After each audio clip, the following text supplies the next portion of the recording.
The story of David and Goliath takes place around the 11th century BCE. The confrontation in the Valley of Elah was one of many battles between the Israelites and Philistines.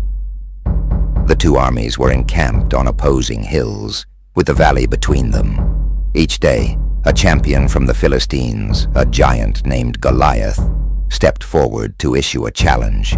Goliath, described as being over 9 feet tall and heavily armored, was a terrifying figure. His spear was said to be as thick as a weaver's beam, and his bronze armor weighed more than most men could lift.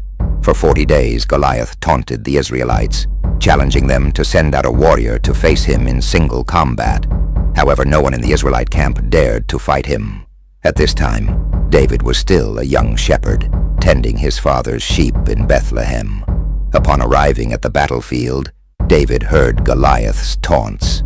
Outraged that no one had accepted the giant's challenge, David boldly volunteered to fight Goliath. Despite his youth and lack of experience, David's confidence came from his unwavering faith in God. He believed that God would deliver him from the hand of the giant. When David approached Goliath, the giant was insulted by the appearance of such a young and seemingly insignificant opponent. Goliath cursed David by his gods and threatened to kill him, feeding his flesh to the birds and beasts.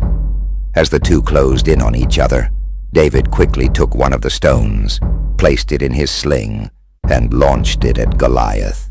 The stone struck Goliath in the forehead, sinking deep into his skull.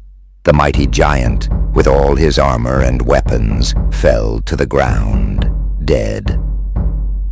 The Israelites watched in astonishment as David then took Goliath's own sword and beheaded him to ensure his death. The Israelites, now emboldened by David's victory, chased after them, inflicting a great slaughter and securing a significant victory.